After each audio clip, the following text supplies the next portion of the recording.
अस्सलाम वालेकुम dear students. कल तो हमने जो है ऑक्सीडेशन नंबर मेथड्स के जरिए बैलेंसिंग ऑफ केमिकल इक्वेशन को डिस्कस किया, फिर उसमें जो है वो ट्रिक भी आपको बता दिया कि हाउ आप लोगों ने किस तरह जो है ये रेशियो फाइंड आउट करना है। आज एक अनदर प्रोसीजर को फॉलो करते हैं, that is balancing of chemical equation by ion electron method. इस आयन इलेक्ट्रॉन मेथड्स के जरिए जो है इसकी डिटर्मिनेशन करती है, हाउ टू बैलेंस, इसको बैलेंस करना है। तो ये अगर आप लोग देखें आयोडाइड है और यहाँ पे ये NO2 है, यहाँ पे आयोडीन और इनमें मैंने आपको पहले बताया था कि आइडेंटिफाई करें कि इसमें ऑक्सीडाइजिंग एजेंट कौन सा होगा। एक तो आप लोगों से ये क्वेश्चन डिमांड होते हैं, आइडेंटिफाई करें कि which of the following act as a reducing agent, इनमें से रिड्यूसिंग एजेंट कौन सा होगा। तो इसमें ऑक्सीडाइजिंग एजेंट कौन सा है, रिड्यूसिंग एजेंट कौन सा है, सेकंड ऑप्शन पे ये है। द थर्ड पॉइंट अगर आप लोग देखें तो यहाँ पे जो है हमने जो कल डिस्कशन किया कि what is the molar ratio of combination. तो मोलर रेशियो ऑफ कॉम्बिनेशन जो है यहाँ पे इतनी इंपॉर्टेंट जो है आप लोगों को जो है लास्ट में जो है वो क्लियर हो जाएगा कि लास्ट में मोलर रेशियो ऑफ कॉम्बिनेशन कितने इलेक्ट्रॉन लॉस होते हैं, कितने इलेक्ट्रॉन गेन होते हैं। तो यहाँ पे इसकी इंपॉर्टेंस नहीं है मोलर रेशियो ऑफ कॉम्बिनेशन की, यहाँ पे वो ऑक्सीडेशन नंबर मेथड में। एंड द फोर्थ पॉइंट जो है हमने क्या करना है, balancing of ratio, balancing of combined ratio को, जो है कंबाइंड एलिमेंट्स के रेशियो को बैलेंसिंग रेशियो बल्कि बस मैं डायरेक्टली यहाँ पे बैलेंसिंग रेशियो को फाइंड आउट करना है। तो ये अगर आप लोग देखें तो यहाँ पे जो है आप लोग प्लीज ध्यान में रखें कि ऑक्सीडाइजिंग एजेंट कौन सा है, रिड्यूसिंग एजेंट कौन सा है, मोलर रेशियो ऑफ कॉम्बिनेशन और बैलेंसिंग रेशियो क्या है, ये क्वेश्चन आप लोगों ने सॉल्व करने। तो पहले तो अगर आप लोग देखें तो ये जीरो ऑक्सीडेशन स्टेट में है, सॉरी ये -1 ऑक्सीडेशन स्टेट में है और ये जीरो ऑक्सीडेशन स्टेट में। इट मींस कि ये -1 से जो है जीरो पे जा रहा है, इट मींस ये इलेक्ट्रॉन को रिलीज कर रहा है। ये क्या करे, इलेक्ट्रॉन को रिलीज कर रहा है। और यहाँ पे जो है अगर आप लोग देखें तो ये -2 × 2 ये +4 ऑक्सीडेशन स्टेट है, यहाँ पे ये माइनस जो है 2 और ये +2 ऑक्सीडेशन स्टेट, तो ये +4 ऑक्सीडेशन स्टेट से +2 पे जा रहा है। इट मींस ये इलेक्ट्रॉन को क्या करे, गेन कर रहा है। सो द ऑक्सीडाइजिंग एजेंट जो है अगर आप इस इक्वेशन में आइडेंटिफाई करें तो ये NO2 है, ये हायर ऑक्सीडेशन स्टेट में है, नाइट्रोजन हायर ऑक्सीडेशन स्टेट में, तो ये ऑक्सीडाइजिंग एजेंट का काम कर रहा है। और ये जो आयोडाइड है तो यहाँ पे जो है ये आयोडाइड जो है इसमें रिड्यूसिंग एजेंट का आ रहा है। So which of the following act as reducing agent is this chemical equation, iodide ion. Which of the following act as oxidizing agent, तो यहाँ पे जो है ये NO, तो NO2 जो है ये जो है इज ऑक्सीडाइजिंग एजेंट काम करता है और आयोडाइड आयन। अगर आप लोग इसकी बैलेंसिंग करते हैं तो पहला रूल ये है कि सेपरेट करें इन आयोड, इनको क्या करें, ऑक्सीडेशन हाफ रिएक्शन को, रिडक्शन हाफ रिएक्शन को सेपरेट करें। ऑक्सीडेशन हाफ रिएक्शन को अगर मैं यहाँ पे एक्सप्रेस करता हूँ तो ये आयोडाइड आयन है and it is converted into iodine molecule. ये मैंने इसको यही आयोडाइड आयन आयोडीन मॉलिक्यूल है। और यहाँ पे जो है अगर मैं रिडक्शन हाफ रिएक्शन को एक्सप्रेस करता हूँ तो रिडक्शन हाफ रिएक्शन है अगर आप देखें तो यहाँ पे ये NO2 और यहाँ पे ये NO है। तो यहाँ पे मैंने एक मीडिया का नाम लिखा है एसिडिक मीडिया। एसिडिक मीडिया भी आप लोगों से ये मीडिया आपको गिवन होगा, और ये आयोडाइड आयन और यहाँ पे ये आयोडीन है। तो इनको जो है ये रिडक्शन हाफ रिएक्शन है, रिडक्शन हाफ रिएक्शन है। अगर आप लोग देखें तो इनको जो है आप लोगों ने सेपरेट सेपरेट बैलेंसिंग करनी है। ये बिल्कुल जो है आसान सा है। अगर आप देखें तो यहाँ पे ये आयोडीन है, तो यहाँ पे ये 2 है और यहाँ पे ये 1 है। तो पहला पॉइंट तो ये है कि इनके जो कोफिशिएंट है वो इन नंबर से आप लोग फाइंड आउट कर सकते हैं। तो ये कोफिशिएंट जो है अगर आप ये 2 है तो ये 2 है, ये नंबर बराबर हो गए। अगर आप देखें तो ये एक आयोडाइड एक इलेक्ट्रॉन लॉस करते हैं, 2 आयोडाइड 2 इलेक्ट्रॉन लॉस करते हैं, तो उन इलेक्ट्रॉन नंबर्स को भी आप यहाँ पे क्या करें, मेंशन करें। द रीजन ये है कि इस साइड पे जो है मैंने तो द नंबर ऑफ एटम को बैलेंस कर दिया। जब नंबर ऑफ एटम को बैलेंस करना है तो इसके लिए आप लोगों ने सेकंड जो है इस मेथड में आपने क्या करना है, नंबर ऑफ एटम्स की बैलेंसिंग भी करनी है, नंबर ऑफ एटम्स इनकी बैलेंसिंग करनी है, नंबर ऑफ एटम की बैलेंसिंग करनी है। सेकंड पॉइंट जो है यहाँ पे नंबर ऑफ चार्जेस को भी आपने बैलेंस करना है, नंबर ऑफ चार्जेस बैलेंसिंग भी आपने करनी है। तो यहाँ पे नंबर ऑफ चार्जेस बैलेंसिंग और नंबर ऑफ एटम बैलेंसिंग जो है इन दोनों को आपने यहाँ पे देखना है। तो देखिए 2 आयोडाइड एक आयोडीन मॉलिक्यूल, 2 आयोडाइड एक आयोडीन मॉलिक्यूल जो है ये आप लोगों के पास है। ये 2 आयोडाइड जो है ये 2 इलेक्ट्रॉन को रिलीज कर लेता है। तो ये जब एक इलेक्ट्रॉन को रिलीज करता है तो एक इलेक्ट्रॉन, 2 इलेक्ट्रॉन तो 2 इलेक्ट्रॉन को जो है रिलीज करता है। कंक्लूजन क्या है, मतलब ये है कि एटम बैलेंस हो गए, लेकिन इस साइड पे 2 नेगेटिव चार्जेस है, उस साइड पे भी 2 नेगेटिव, तो चार्जेस भी बैलेंस करें, दोनों साइड पे चार्जेस भी बैलेंस करते हैं। तो आपने 2 पॉइंट्स को ध्यान में रखना है कि यहाँ पे number of atom on both side है इनकी बैलेंसिंग करनी है, और सेकंड जो है आप लोगों ने number of charges on both side को इसको भी बैलेंस करना है। सो नंबर ऑफ चार्जेस बैलेंसिंग भी करना है और नंबर ऑफ एटम की जो है आप लोगों ने बैलेंसिंग। तो ये दोनों पॉइंट्स आप लोगों ने ध्यान में रखना है कि 2 iodide is converted into iodine molecule with the release of 2 electrons, ये 2 इलेक्ट्रॉन, तो ये बैलेंस हो गया है। इसमें चार्जेस भी बैलेंस है और आप लोगों अच्छा इस तरह जो है 2 आयोडाइड आयोडीन मॉलिक्यूल में लॉस ऑफ 2 इलेक्ट्रॉन्स, यहाँ पे 2 इलेक्ट्रॉन जो है यहाँ पे एक्सप्रेस करते हैं। अगर मैं इस रिडक्शन हाफ रिएक्शन की तरफ आता हूँ, इस रिडक्शन हाफ रिएक्शन को अगर आप देखिए तो यहाँ पे जो है ये NO2 है और यहाँ पे जो है ये NO है। So according to this rule कि in order to balance the number of oxygen, देखिए नाइट्रोजन नाइट्रोजन तो इक्वल है, तो अगर in order to balance the number of oxygen तो you had to write water aid water, number of oxygen को number of oxygen को balance करने के लिए, नंबर ऑफ ऑक्सीजन एटम्स को बैलेंस करने के लिए एड वाटर, इसमें क्या करें एड वाटर, वाटर इसमें ऐड करें, you have to add water. अगर मीडिया एसिडिक हो, अगर मीडिया एसिडिक हो सो नंबर ऑफ हाइड्रोजन को बैलेंस करने के लिए इन एसिडिक मीडिया, अगर एसिडिक मीडिया हो सो नंबर ऑफ हाइड्रोजन को बैलेंस करने के लिए, नंबर ऑफ हाइड्रोजन बैलेंस करने के लिए you have to add hydrogen ion, acidic media में add hydrogen ions, hydrogen ion जो है इसमें ऐड करें। तो एसिडिक मीडिया में हाइड्रोजन आयन ऐड करें, तो आप लोगों ने बेसिक मीडिया में हाइड्रोक्साइड आयन ऐड करने हैं और वाटर और हाइड्रोक्साइड यूज करें, लेकिन यहाँ पे एसिडिक मीडिया है। तो अब अगर आप इस इक्वेशन को देखें तो यहाँ पे ये NO2 है और इट इज कन्वर्टेड, अब यहाँ पे N और N इक्वल है, ऑक्सीजन ऑक्सीजन जो है इक्वल हो गए, 2 ऑक्सीजन यहाँ पे 2 ऑक्सीजन यहाँ पे, रह गए 2 हाइड्रोजन यहाँ पे है, तो इनको बैलेंस करेंगे you have to add 2 hydrogen ion. तो द नंबर ऑफ आयंस इसलिए ऐड करती हैं कि ये नंबर ऑफ एटम्स को बैलेंस करने के लिए, सो हाइड्रोजन को बैलेंस करने you have to add hydrogen ion, oxygen को बैलेंस करने you have to add water, आप लोगों ने वाटर इसमें ऐड करने हैं, एसिडिक मीडिया में हाइड्रोजन आयन ऐड करने और बेसिक मीडिया में जो है आपने हाइड्रोक्साइड आयन ऐड करने। अच्छा अगर आप इस इक्वेशन को देखें तो यहाँ पे जो है इसमें हम बाकी जो है 2 hydrogen 2 hydrogen, 1 nitrogen 1 nitrogen, 2 oxygen 2 oxygen 2 oxygen ये हो गए। अब रह गए चार्जेस, इस साइड पे 2 पॉजिटिव चार्जेस है, उस साइड पे न्यूट्रल है, वो न्यूट्रल है। So the number of charges को भी बैलेंस करें तो चार्जेस को आप लोगों ने दोनों साइड पे बैलेंस रखना है, तो ये 2 हाइड्रोजन आयन और ये NO2। अगर आप देखिए ये इलेक्ट्रॉन रिलीज करते हैं तो ये इलेक्ट्रॉन कहाँ चले जाते हैं, जब ये 2 इलेक्ट्रॉन रिलीज करता है तो यही 2 इलेक्ट्रॉन ये NO2 गेन कर लेता है और NO में कन्वर्ट होता है एंड प्लस जो है H2O, क्योंकि इसका +4 ऑक्सीडेशन स्टेट से ये +2 ऑक्सीडेशन स्टेट पे जा रहा है, तो ये +4 ऑक्सीडेशन स्टेट से +2 पे जा रहा है। यहाँ पे 2 हाइड्रोजन आयन, यहाँ पे NO2 2 इलेक्ट्रॉन्स NO और यहाँ पे ये H2O है। अब अगर आप देखें तो 2 पॉजिटिव चार्जेस 2 नेगेटिव चार्जेस और यहाँ पे जो है nitrogen nitrogen balance, oxygen number और ऑक्सीजन नंबर बैलेंस है, यहाँ पे ये बिल्कुल रिडक्शन हाफ रिएक्शन जो है ये बैलेंस है। अच्छा आप लोगों को यहाँ पे क्या क्वेश्चन मिलते हैं, इन क्वेश्चन की तरफ आते हैं और इन क्वेश्चन को जो है यहाँ से डिस्कशन इस पे करते हैं। अगर आप लोग देखें तो आप लोगों को जो है ये क्वेश्चन दिया जाता है कि ये आयोडाइड आयन है और ये आयोडीन है, ये आयोडीन है, और यहाँ पे जो है अगर आप लोग देखें यहाँ पे इलेक्ट्रॉन्स गिवन होते हैं, सॉलिड में जो है अगर आप लोगों को इस तरह के क्वेश्चन गिवन होते हैं तो ये डिमांड होते हैं और इनके n नंबर डिमांड होते हैं। तो इनके ये नंबर जब आप फाइंड करेंगे तो इसको देखेंगे, ये नंबर जो है ये n वैल्यू यहां से फाइंड आउट होती है और इसकी n वैल्यू जो है ये 2 मल्टीप्लाइड होगा तो यहां पे नेगेटिव चार्ज तो ये यहां पे इससे फाइंड होगी। तो आपने क्या करना है, इस n वैल्यू को यहां से 2 iodine molecule 2 iodide n value n is equal to 2 और ये 2 इस नेगेटिव चार्ज के साथ मल्टीप्लाइड होगा तो जितने चार्जेस यहां पे होंगे उतने इलेक्ट्रॉन यहां पे रिलीज होंगे।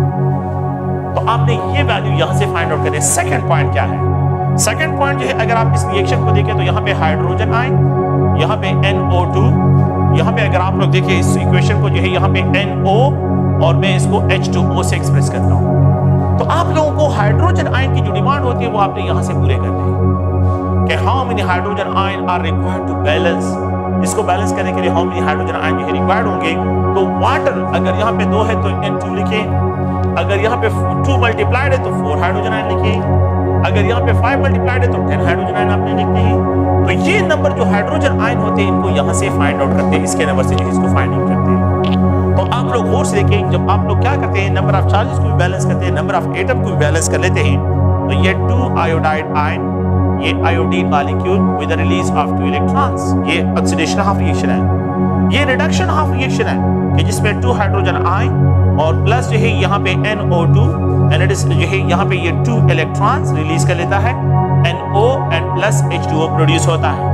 हम क्या करेंगे, द लास्ट पॉइंट ये है कि ऑक्सीडेशन हाफ रिएक्शन को रिडक्शन हाफ रिएक्शन के साथ ऐड करें तो ये 2 इलेक्ट्रॉन इसके साथ कैंसिल हो जाएंगे और यहाँ पे जो है ये 2 hydrogen ion and plus 2 iodide ion, 2 iodide ion, और यहाँ पे अगर आप देखें तो ये NO2, यहाँ पे ये आयोडीन, अगर आप लोग देखें तो ये आयोडीन, यहाँ पे ये NO और ये H2 आप लोगों के पास जनरेट होगा। प्लीज आप लोग देखें ये आप लोगों के पास बैलेंस केमिकल इक्वेशन है।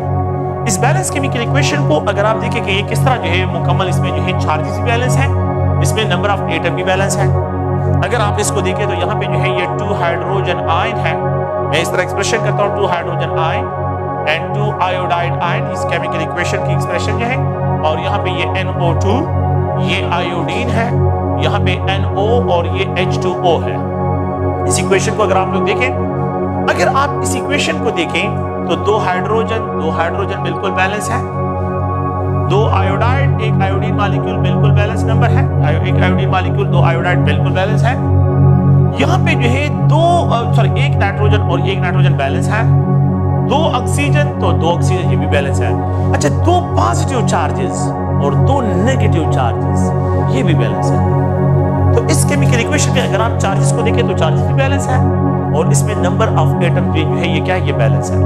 अच्छा, तो ये अगर आप लोग देखें तो चार्जेस भी बैलेंस और जो है यहाँ पे पॉजिटिव नेगेटिव चार्जेस बैलेंस, ये भी अगर आप लोग देखें ये इसमें बैलेंस वैल्यूज है। और इसमें जो है अगर आप लोग दूसरा पॉइंट देखिए तो यहाँ पे जो है नंबर ऑफ एटम बैलेंस है। सो आइडेंटिफाई द, इसमें क्या करें NO2 और यहाँ पे ये आयोडाइड आयन, अगर आप देखिए तो यहाँ पे जो है ये hydrogen ion, it is converted into NO और यहाँ पे आयोडीन मॉलिक्यूल और यहाँ पे जो है वाटर मॉलिक्यूल है। अब फाइंड आउट है ABCD, find out the balancing ratio for the chemical equation. इस केमिकल इक्वेशन के लिए बैलेंसिंग रेशियो को फाइंड आउट करें। तो इसके लिए बैलेंसिंग रेशियो को अगर आप लोग फाइंड आउट करते हैं तो किस तरह आप लोगों ने जो है इस इक्वेशन को देखें तो ये 1, यहाँ पे 2, यहाँ पे 1, यहाँ पे 2, यहाँ पे अगर आप लोग देखें 1 और ये 1 है, ये बैलेंसिंग रेशियो। जो बैलेंसिंग रेशियो होगा ये आप लोगों को शफल क्या होगा, ये अगर आप लोग देखें 1, यहाँ पे ये 1, यहाँ पे ये 1, ये 2, ये 2, ये 1, ये एक अनदर रेशियो। अगर आप देखें यहाँ पे ये 1, मैं इसको एक्सप्रेशन करता हूँ, यहाँ पे ये 2, ये 2, ये 1, ये 1 और ये 1 है। यही नंबर जो बैलेंसिंग रेशियो के सही होते हैं, सारे नंबर को उन्होंने मिक्सअप किया होता है, इनको जो है शफल क्या होता है। तो आपने किस तरह जो है इसको आइडेंटिफाई करना है। देखिए आपने को मैंने कल भी बताया था, इसको जो है क्या करें, लेबल करें ABCDEF, ये जो है इस तरह बैलेंस, ये क्या करें, इनकी लेबलिंग करें। और इसी तरह आप क्या करें, ये A column, B column, C column, D column, E है और ये F, इनको भी कॉलम जो है इनको भी अपने लेबल करें। और अब आ जाए कि ये 1 नाइट्रोजन, ये 1 नाइट्रोजन, ऑक्सीजन को इग्नोर करें, यहाँ पे कोई जरूरत नहीं है, यहाँ पे नाइट्रोजन नहीं है, यहाँ पे नाइट्रोजन नहीं, यहाँ पे नाइट्रोजन है। वो देखिए यहाँ पे D पे नाइट्रोजन 2 है और इस पे 1 है, देखने की जरूरत भी नहीं, बस छोड़ दें, ये नहीं है, ये बैलेंसिंग रेशियो नहीं है क्योंकि फर्स्ट ऑप्शन में ये रॉन्ग है। नेक्स्ट ऑप्शन पे आ जाए, ये 1 नाइट्रोजन है, आप लोग देखिए यहाँ पे क्या है, 1 नाइट्रोजन, बल्कि मैं चले इसको थोड़ा सा इस तरह भी शफल कर दूं, यहाँ पे 1 और यहाँ पे जो है 2 और यहाँ पे ये 1 है। तो यहाँ पे आप लोगों को एक और आइडिया कि अगर आप देखें कि यहाँ पे ये 1 नाइट्रोजन है, बात सुनिए, ये 1 नाइट्रोजन है, यहाँ पे भी 1 नाइट्रोजन है, वो यहाँ पे एक पॉइंट में मुझे मिल गया कि यहाँ पे तो ये तो बैलेंस आ रहा है, इक्वल आ रहा है। मैं इसको कंफर्म करता हूँ, इसकी कंफर्मेशन करता हूँ कि ये है कि नहीं। मैं बी ऑप्शन पे आ जाता हूँ। अच्छा, बी पे आयोडाइड, 1 आयोडाइड, ये 1 आयोडाइड है, 1 आयोडाइड, बी यहाँ पे बी, दूसरा आयोडाइड यहाँ पे नहीं है, यहाँ पे आयोडीन नहीं, यहाँ पे आयोडीन है, सी पे, तो यहाँ सॉरी ई पे है, ई, तो ई पे जो है अगर आप देखें तो ये 2 आयोडाइड, तो 1 आयोडाइड और ये 2, तो 2 मल्टीप्लाइड 2 इज इक्वल टू 4, तो ये तो 4 बन रहे हैं, इसको इग्नोर करें, ये भी जो है निकाल दीजिए। यहाँ पे आ जाए, ये जो है A1, आप देखिए यहाँ पे D1, वही यहाँ पे एक और पॉइंट, ये तो सही है, ये दोनों तो सही आ रहे हैं। नेक्स्ट जो है अगर आप देखिए ये 2 आयोडाइड, बी पे क्या है आयोडाइड, 2 आयोडाइड, और यहाँ पे आप लोग आ जाए तो ई पे जो है एक आयोडीन मॉलिक्यूल है, तो एक आयोडीन मॉलिक्यूल और 2 आयोडाइड ये इक्वल है। सेकंड पॉइंट भी मिल गया, फर्स्ट पॉइंट भी बैलेंस है, सेकंड पॉइंट भी। सी हाइड्रोजन, 2 हाइड्रोजन, 2 हाइड्रोजन, और यहाँ पे जो है F पे हाइड्रोजन है, एक H2O, एक H2O, 1 H2O, एक H2O है और 2 हाइड्रोजन। तो आप देखिए 2 हाइड्रोजन आयन एक H2O के बराबर है, तो ये बिल्कुल ये आप लोगों का बैलेंसिंग रेशियो है। तो you have to find the balancing ratio, बहुत आसानी के साथ फाइंड आउट होता है। और आप लोग प्लीज इसको ध्यान में रखें कि ये जो है balancing, how you have to find the balancing ratio, इस इक्वेशन के लिए आप लोगों ने किस तरह जो है बैलेंसिंग रेशियो को फाइंड आउट करना। तो ये अगर आप देखें ऑक्सीडेशन नंबर मेथड में जो है एक ऑक्सीडेशन नंबर मेथड को हमने डिस्कस कर लिया, और एक जो है हमने यहाँ पे इसको डिस्कस कर लिया इलेक्ट्रॉन मेथड में, मतलब ये कि जो आयन मेथड है, इलेक्ट्रॉन आयन मेथड जो है, इस मेथड की तरह एक और इक्वेशन को मैं यहाँ पे लिख देता हूँ, और वो बेसिक मीडिया में है मेरे ख्याल में जो है उसको जो है सो नेक्स्ट जो है एक केमिकल इक्वेशन है स्टूडेंट्स, और इसको जो है इसमें बैलेंसिंग रेशियो फाइंड आउट करते हैं कि इनमें से जो है बैलेंसिंग रेशियो क्या है, how you have to find. तो आप लोगों को जो मैंने बताया था वही ट्रिक आप लोगों ने अप्लाई करना है।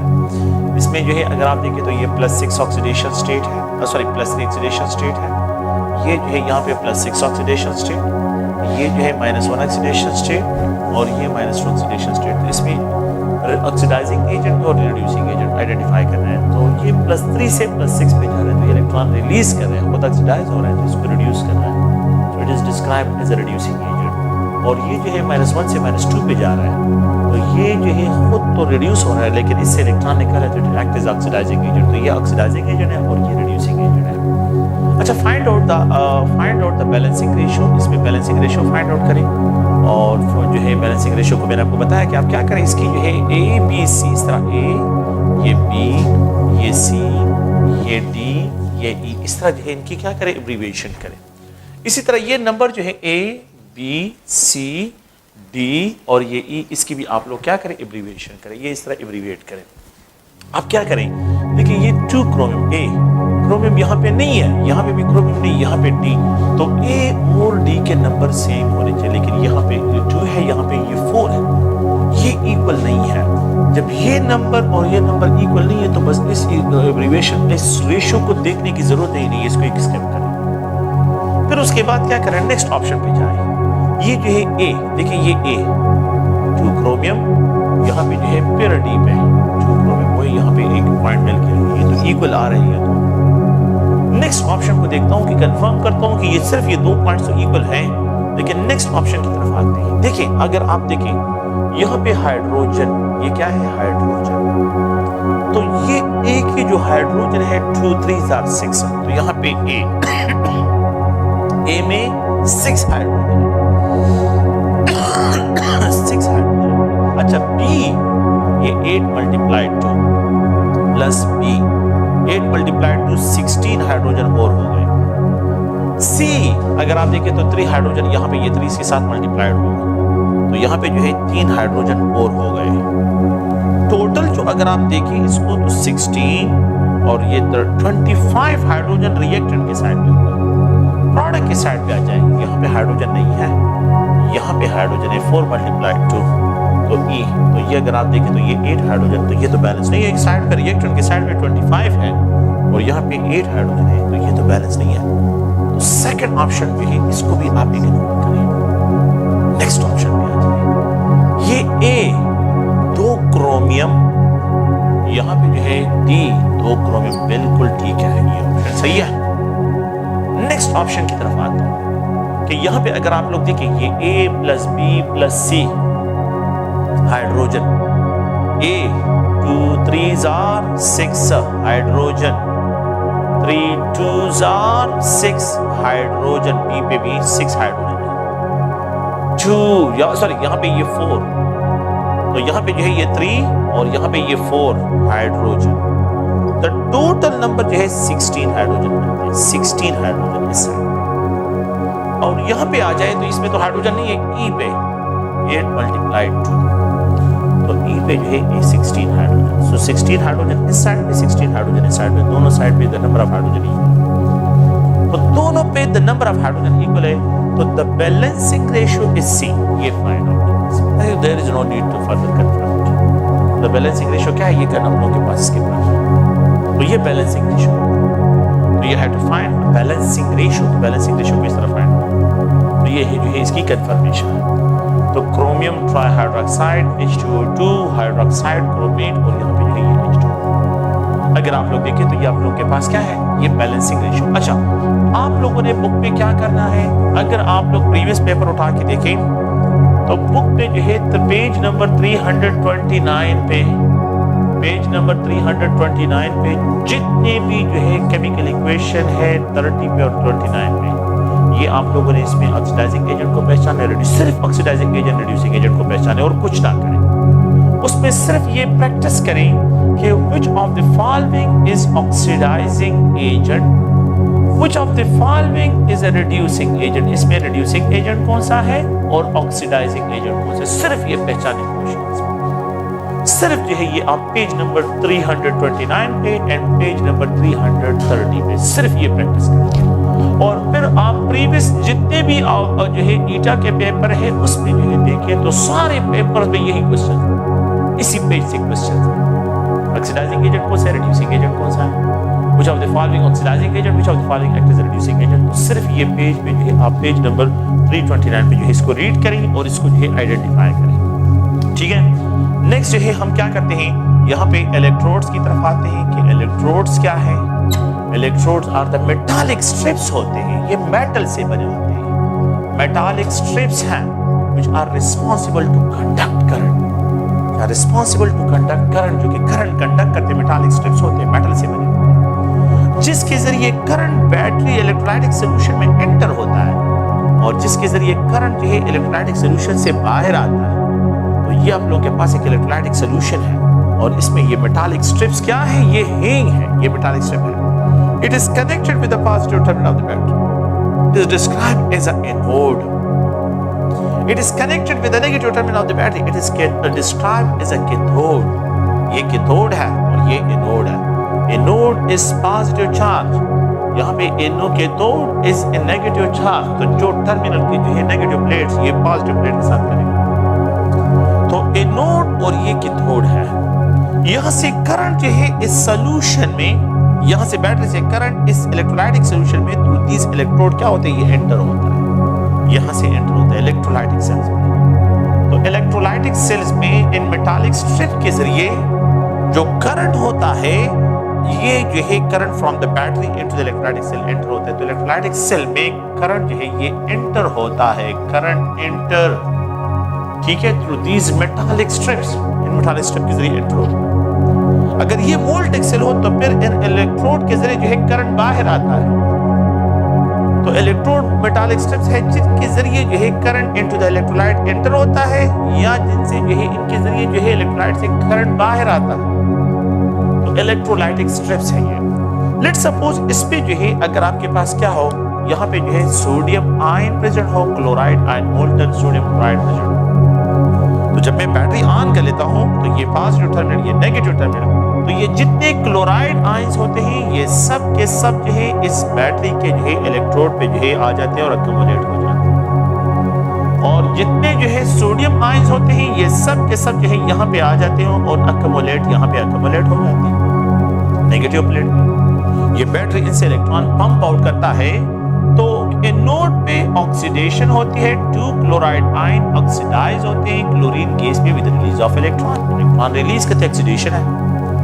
कैथोड पे जो है अगर आप लोग देखें तो यहाँ पे रिडक्शन होता है, 2 सोडियम आयन इन 2 इलेक्ट्रॉन को गेन कर लेता है और ये जो है डिपॉजिट होता है, ये इलेक्ट्रॉन इसके साथ cancel. You have to write 2 sodium ion 2 chloride ion, यहाँ पे 2 सोडियम मेटल फॉर्म में डिपॉजिट क्लोरीन गैस फॉर्म में रिलीज हो जाता है।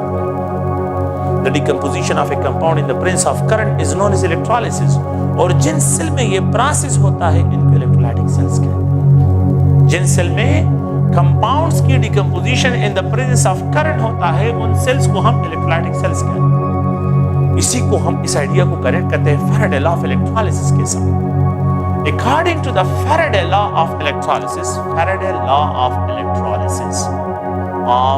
electrolysis, the amount, the quantity of current, जितना ज्यादा करंट चार्ज इस सर्किट से मूव करेगा, more amount of sodium chloride decompose होगी, more amount of sodium deposit होगा, more amount of chlorine ये रिलीज होगा।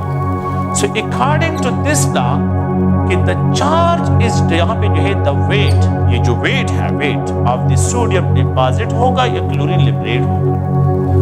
तो weight of the sodium, weight of the chlorine, chlorine liberate होगा, सोडियम डिपॉजिट होगा, is directly proportional to the charge flowing into the circuit.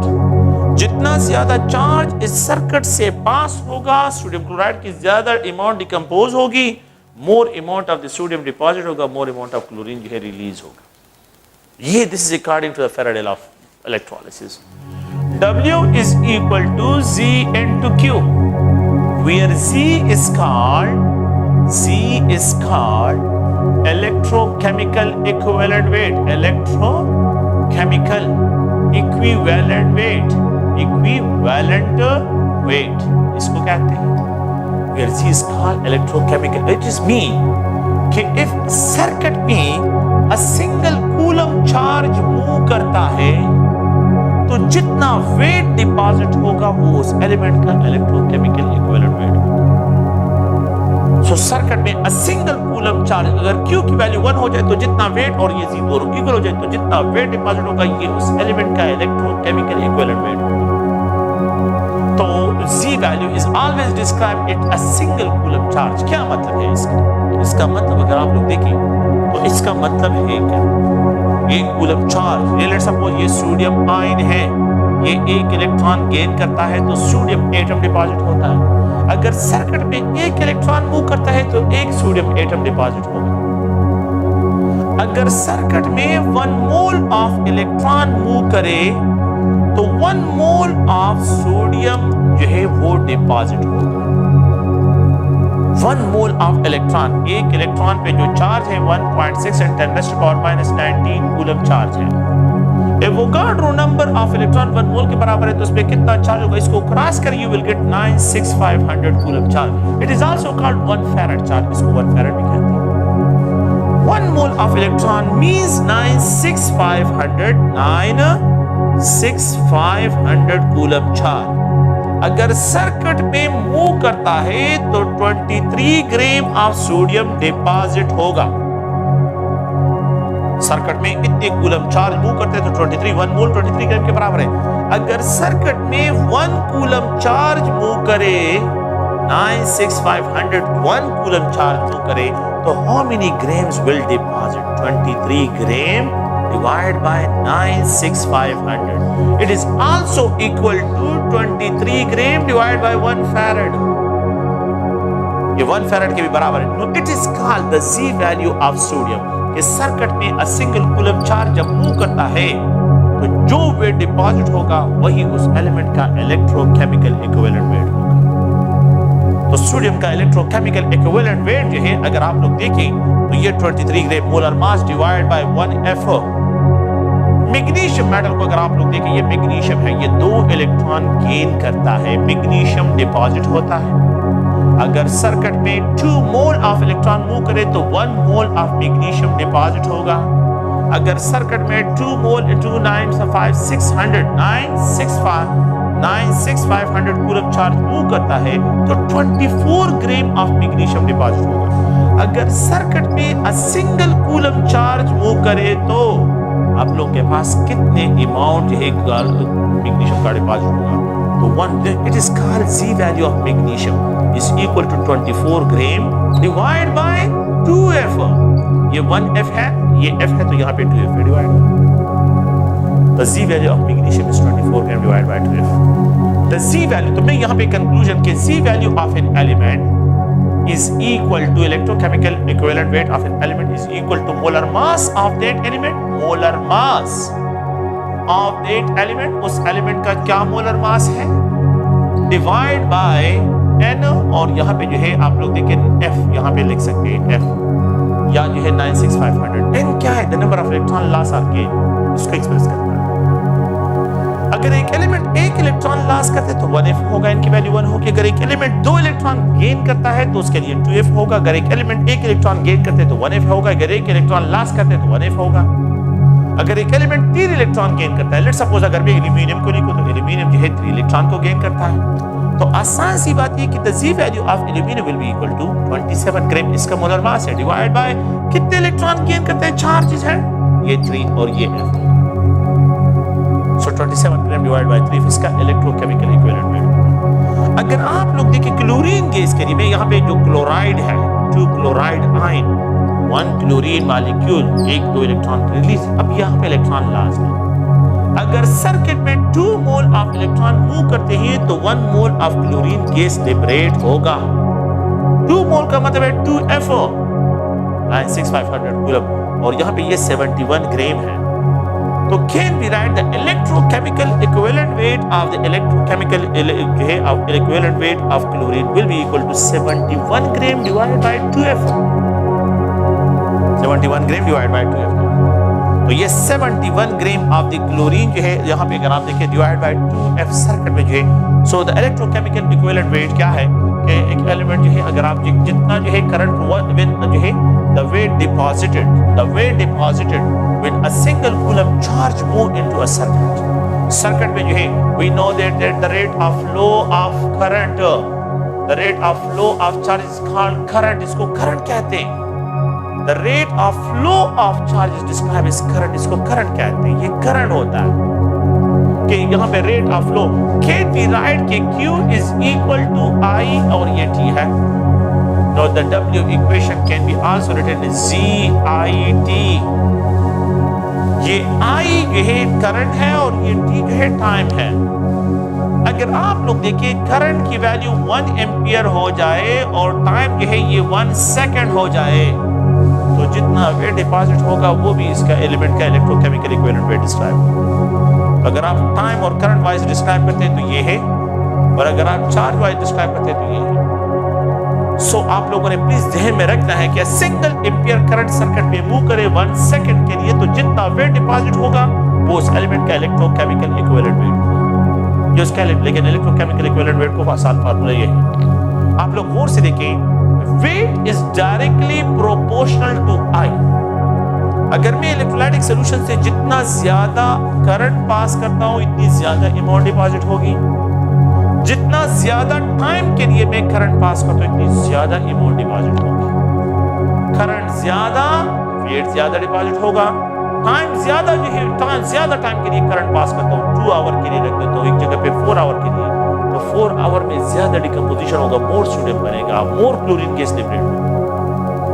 तो weight is direct proportional to current and time की भी direct proportion है। तो यहाँ पे अगर मैं एक पॉइंट को लिख दूं कि मेरे पास इस इक्वेशन में कि the quantity of sodium of chlorine gas, ठीक है, will be least liberated during the electrolysis or during electrolysis of sodium chloride. So the quantity of chlorine will be least liberated during electrolysis of जो है sodium chloride. तो यहाँ पे A, B, C में इसको express करता हूँ by passing 10 ampere current, by passing जो है 30 ampere current, by passing 40 ampere current, by passing 50 ampere current, तो 10 एम्पियर करंट में the quantity of chlorine gas will be least liberated 10 ampere current में जहाँ पे करंट कम होगा।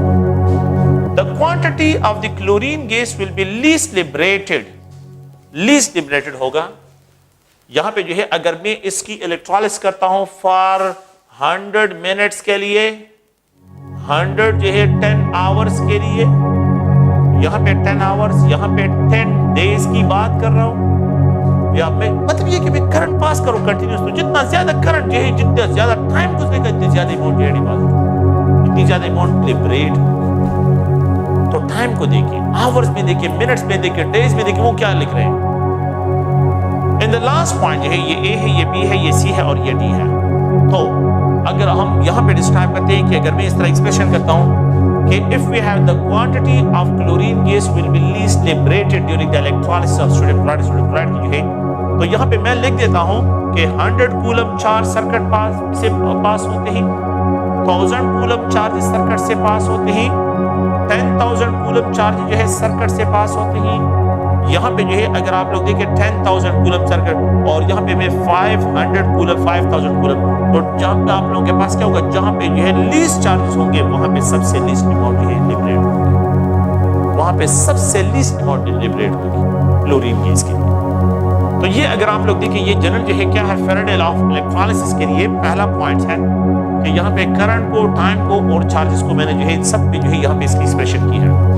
ओके, ये question अगर आप प्रीवियस पेपर में देखें, 1 मोल ऑफ सिल्वर जो है 1 mole of silver ion, 1 mole of silver ion, या जो है यहाँ पे 1 मोल ऑफ सिल्वर नाइट्रेट को डिपॉजिट करने के लिए how many moles of electron चाहिए? 1 मोल ऑफ सिल्वर आयन को डिपॉजिट करने how many moles of electron चाहिए? एक सिल्वर आयन एक इलेक्ट्रॉन गेन करता है तो सिल्वर एटम, अगर सर्किट में एक इलेक्ट्रॉन मूव करता है तो एक सिल्वर एटम डिपॉजिट होता है। अगर सर्किट में 1 मोल ऑफ इलेक्ट्रॉन मूव करते हैं तो 1 mole of silver atom deposit होते हैं। 1 मोल का मतलब है वो गाढ़ा नंबर ऑफ सिल्वर एटम। 1 मोल का मतलब है 108 ग्राम ऑफ सिल्वर। तो अगर सर्किट में 1 मोल ऑफ इलेक्ट्रॉन मूव करते हैं 108 ग्राम डिपॉजिट होते हैं। अगर 4 मोल ऑफ इलेक्ट्रॉन सर्किट में मूव करें तो how many gram will deposit? Simple सी बात है, जस्ट उन्हें क्रॉस करें। मैंने मोल ऑफ इलेक्ट्रॉन इंक्रीज करे तो मास ऑफ इलेक्ट्रॉन जो है, मास ऑफ सिल्वर भी इंक्रीज हो जाएगा। एक क्वेश्चन ये है, अगर आप देखें प्रीवियस पेपर में 2017 के पेपर में, 2018 के पेपर में देखिए उन्होंने क्या लिखा है। देखिए 1 मोल ऑफ इलेक्ट्रॉन जब सर्किट में मूव करता है तो 108 ग्राम डिपॉजिट होता है। 432 ग्राम को डिपॉजिट करने के लिए how many moles of electron? अब मास गिवन है, उससे मोल ऑफ इलेक्ट्रॉन को फाइंड करें। तो यहाँ जो क्रॉस करें, ये एक ही क्वेश्चन है। यहाँ पे मोल गिवन है, आपसे मास डिमांड हो रहा है, और यहाँ पे मास गिवन है, आपसे mole demand. How many moles of electron are required for the deposition of the 432 gram of silver? 432 gram of silver को डिपॉजिट करने के लिए कितने ग्राम्स चाहिए? अगर आप लोग देखें 1 मोल ऑफ एल्यूमिनियम को डिपॉजिट करने के लिए 3 मोल्स ऑफ इलेक्ट्रॉन चाहिए। तो 3 मोल ऑफ इलेक्ट्रॉन सर्किट में मूव करेंगे तो 1 मोल ऑफ एल्यूमिनियम जो है जनरेट होगा 3 मोल ऑफ इलेक्ट्रॉन्स। अगर मैं ये कहूं कि यहाँ पे 3 मोल्स ऑफ इलेक्ट्रॉन अगर सर्किट में मूव करते हैं तो 1 मोल ऑफ एल्यूमिनियम जनरेट होता है, ये इलेक्ट्रॉन्स है। अगर मैं ये कहूं कि 30 मोल ऑफ इलेक्ट्रॉन सर्किट में मूव करें, how many moles of aluminium will produce? 10 moles. यहां पे 0 लगा ले तो यहां पे भी 0 लग जाएगा।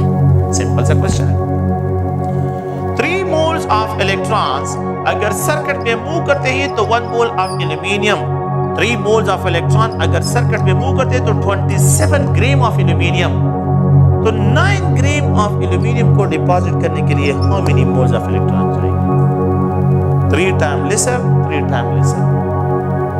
तो ये 3 पे डिवाइड कर दिया ना, तो ये 3 टाइम लेसर हो गया, तो ये भी 3 पे डिवाइड, तो ये 1 मोल हो जाएगा। 1 मोल ऑफ इलेक्ट्रॉन अगर सर्किट में मूव करते हैं तो 9 ग्राम डिपॉजिट हो गया। अगर 2 मोल मूव करते हैं तो 18 ग्राम, और अगर 3 मोल मूव करते हैं तो 27 ग्राम डिपॉजिट। ये अगर आप लोग देखिए आप लोग के पास क्या है, तो सर्किट में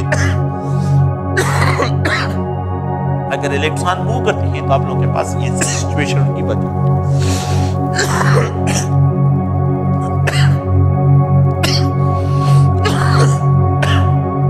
Okay, if we have, let's suppose, current that is equal to 10 ampere, time is equal to 965 second. ये मैं जनरल इक्वेशन लिखा,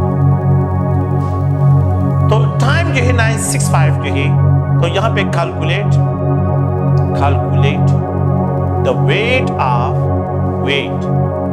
of sodium and chlorine with 10 ampere current, with 10 ampere current, ठीक है, is allowed to pass through the electrolytic solution,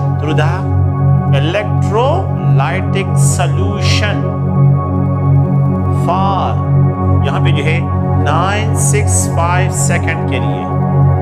So calculate the weight of sodium and chlorine। मैं आसान language में, weight of sodium is equal to Z value of sodium into IET।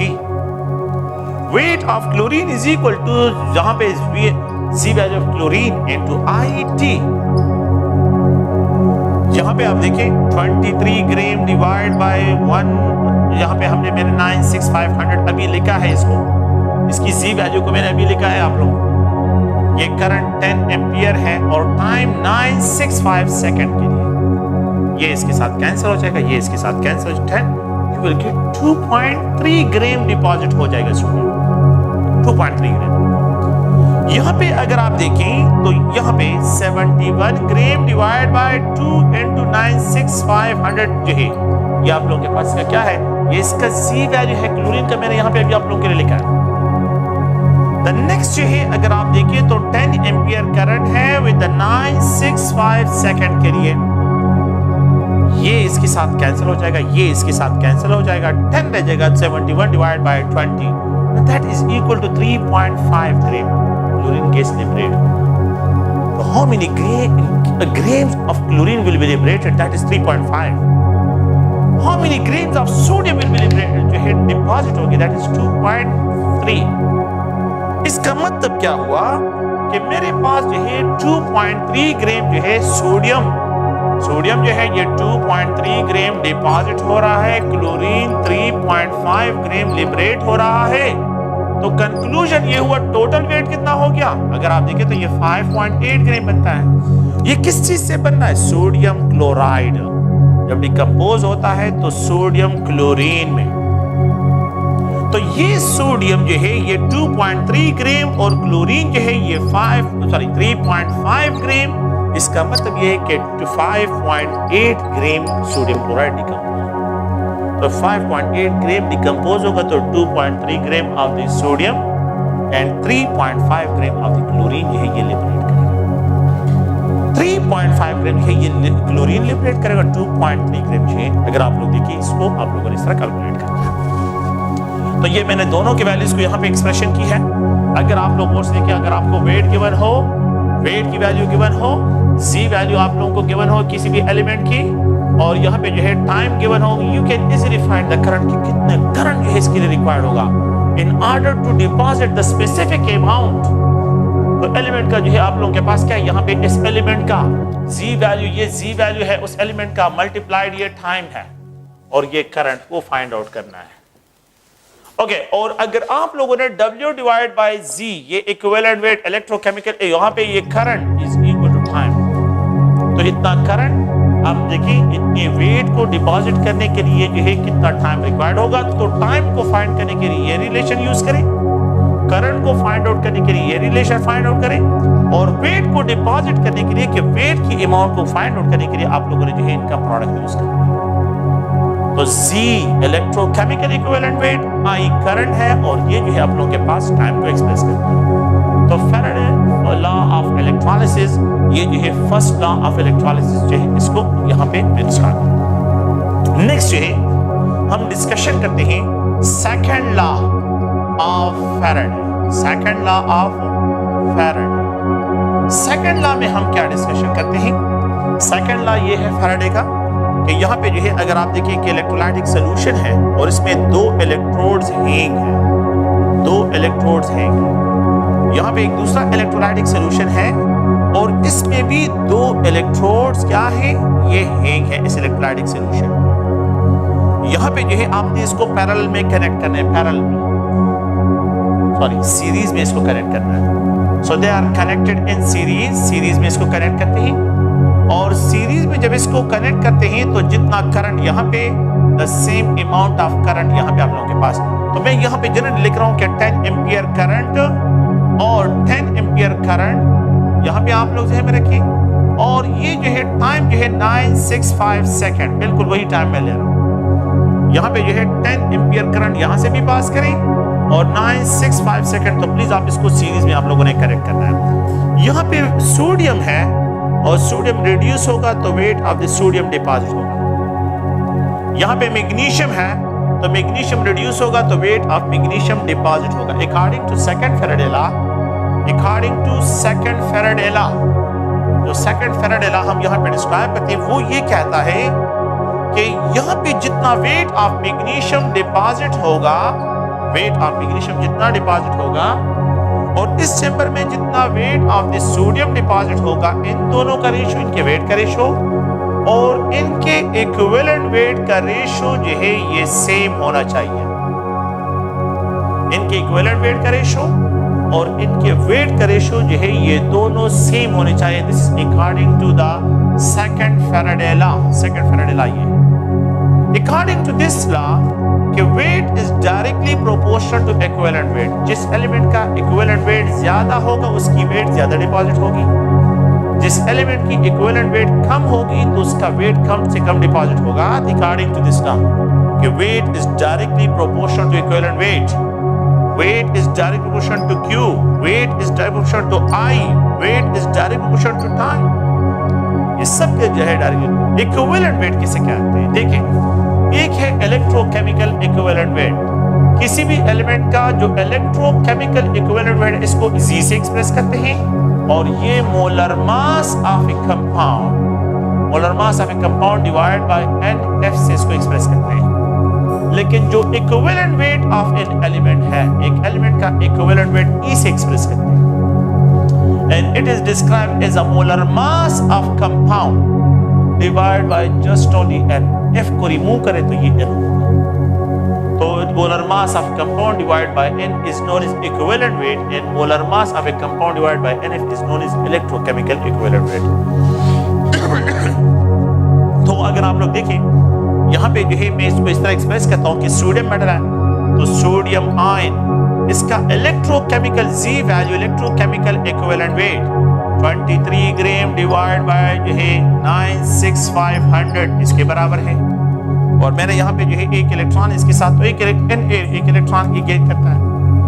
अगर हम यहाँ पे magnesium का जो है equivalent weight, Z value of magnesium 24 gram divide by 96500 multiplied, यहाँ पे जो है 2 इलेक्ट्रॉन ये गेन करता है।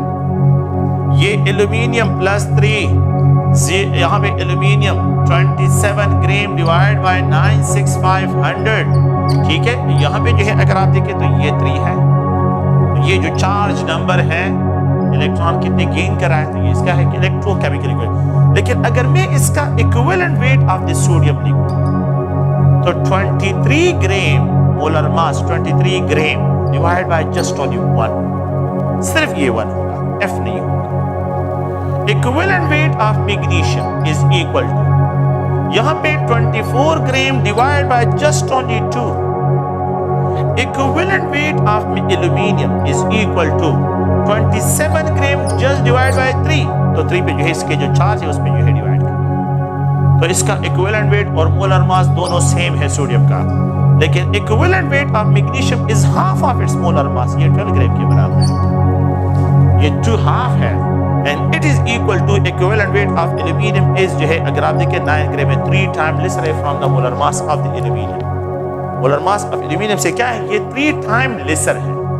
तो अकॉर्डिंग टू दिस लॉ अगर आप लोग देखें 10 एम्पियर करंट में इसे पास करता हूं तो वेट ऑफ द मैग्नीशियम जो यहाँ पे डिपॉजिट होगा, आप लोग देखिए ये इसका इलेक्ट्रोकेमिकल इक्विवेलेंट वेट है 24 gram divide by 96500 multiplied 2 into 10 ampere current into 965 second. ये इसके साथ कैंसिल हो जाएगा, ये इसके साथ कैंसिल हो जाएगा, तो weight of magnesium will be equal to, जब आप इसका रेशियो निकालेंगे 1.2 ग्राम आ जाएगा। वेट ऑफ सोडियम मैंने अभी इससे पहले डिस्कस कर लिया, कैलकुलेट कर लिया है ऑलरेडी कि ये 23 gram divide by 96500 into 10 ampere current into 965 second, ये इसके साथ कैंसिल हो जाएगा, ये इसके साथ कैंसिल हो जाएगा, ये 2.3 ग्राम है वेट ऑफ सोडियम। अच्छा, इन दोनों के वेट का रेशियो निकालते हैं। इन दोनों के वेट का ratio weight of magnesium divide by weight of sodium is equal to 1.2 gram divide by 2.3 is equal to 0.5। ये इसके ये मासेस का रेशियो है, वेट का रेशियो है। अब मैं देखता हूं according to the second Faraday law, second Faraday law में ये है कि इनके वेट का रेशियो और इनके इक्विवेलेंट वेट का रेशियो, अच्छा equivalent weight of magnesium divide by equivalent weight of sodium.